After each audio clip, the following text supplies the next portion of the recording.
Camp 4 builds a copper factory. Camp 4 was 2 miles away. At the pace we marched, it didn't take us long to reach it. As we swing up the path toward the main gate, I admired the 2-story barracks of cinder block or brick, smart and well kept, looking like a city out here in the tundra. Yet it was still a prison camp. There were the double rows of barbed wire that formed the Zapraszam zona. We stopped at the gate and waited while the camp officials checked our documents with the convoy guards. The process took well over an hour, which gave us plenty of time to look over our new home. The camp itself was flat, surrounded on all sides by tundra and thick, high grass. On the east, Schmidtica, 5 miles away, stood out massively, and just beyond that familiar peak was a mountain range stretching for miles, the natural resource treasury of Siberia. On the west, the landscape again was flat, with just the barest silhouette of snow-covered hills in the far distance beyond the Yenisei. To the south and north, the land was open for miles, stretching like a valley between the 2 mountain ranges. While we waited outside the gate, the prisoners inside the camp came up to the barbed wire. They welcomed us excitedly and told us conditions at Camp 4 were excellent. Everyone seemed to be in good spirits, calling out to find out who we were, asking for friends or fellow countrymen, joking a bit among the nationalities. The guards didn't seem to mind. Finally, the command was given to form up. We were called out by name one by one to be checked through the gates. The checking-in process involved a whole litany of questions: name, father's name, surname, place of origin, date of birth, what was your charge, where were you charged, where were you sentenced, and who sentenced you, in what city or town were you sentenced, on what date, what camps have you been in, how much time have you left to serve, are there any charges outstanding against you in any previous camps. If your answers to the questions checked with the facts on your documents, you were let through the gate. If not, you were told to step aside for future interrogation when the whole group had been checked in.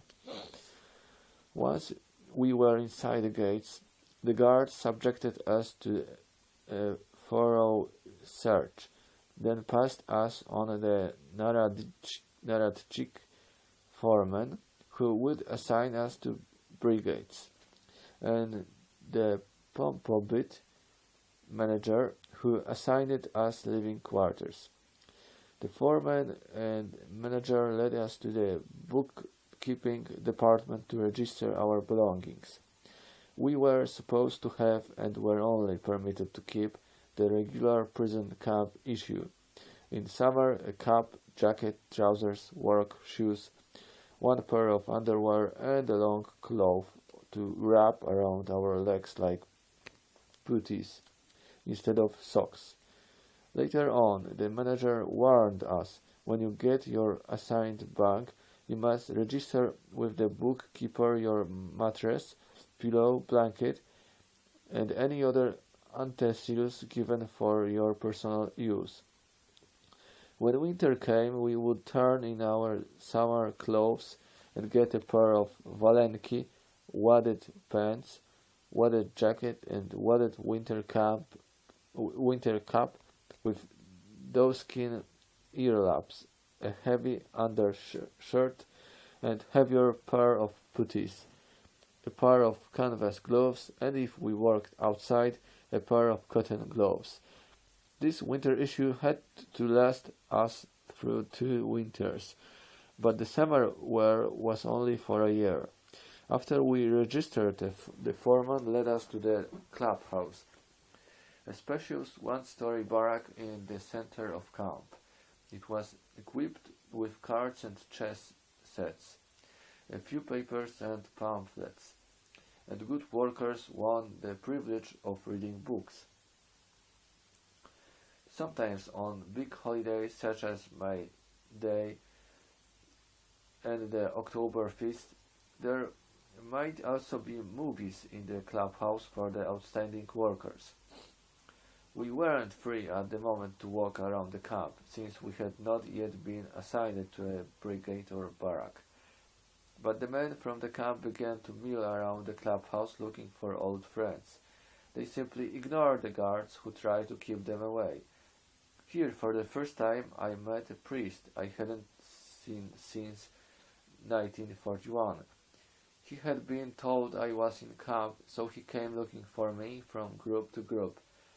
I heard him asking for Cishek, but since I didn't recognize him, I kept quiet. Finally, he came over to me and greeted me warmly. The fact he recognized me didn't necessarily mean anything. I asked him who he was. "I am Father Victor," he said. "Don't you remember me?" "No," I said. "Remember the day you came to see Archbishop Szeptycki in Lvov? I was the one who met you at the door and let you out afterward." Father Victor asked what had happened to me, what camps I had been in, and how I was. He went on to tell me how he himself had been arrested, and how the officials in Lvov had been afraid to move against the Archbishop for fear of the people. He told me I was the 9th priest in Camp 4. Immediately I hoped that Nestrov might be one of the others, but Victor hadn't seen him. There were 2 Polish Catholic priests, 3 Lithuanian Catholic priests, 1 Latvian, and now me. I told him about Father Kasper, who had come too. He asked if he had said Mass. I told him about the arrangements in Camp 5. Victor told me that they all said Mass regularly in Camp 4, and assured me he would make arrangements to supply Father Kasper and me with whatever we needed to celebrate Mass. By this time it was getting late, and I was still waiting to be assigned to a brigade and barrack. As a matter of fact, it was well into the early morning before I was finally called and appointed to a brigade. I followed the pump bit to my barrack and was assigned to the 2nd floor of the 2-story building. The barracks were in good condition. They even had radiators and central heating, because this had originally been built as an army camp. But the rooms were crowded because so many new men had been brought in to work on this new project.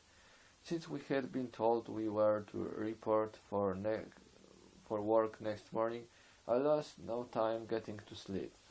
At 5 a.m. the rising signal sounded through the camp. An hour before that, the orderly was up getting our morning ration of bread and kipatiok. The reason for his move was obvious when this gong sounded.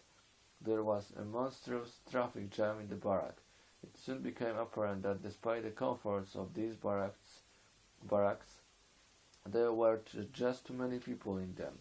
Not all the men could get to the washroom before we left for work.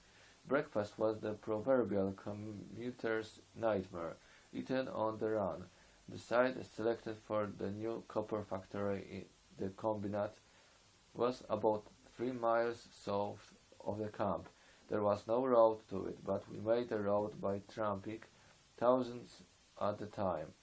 It was the guards who had it raw. As always, they walked parallel to the columns, which meant that under the circumstances they were walking and jumping through gores up to their waists. We newcomers first saw the site as a large open level area, more than a mile square. It was practically all cleared off by the time we were assigned to Camp 4, but not yet completely surrounded by barbed wire. When all the brigades, well over 4,000 men, were present, assigned jobs, and given their tools, the place looked like a battlefield. At the signal to begin work, everything exploded.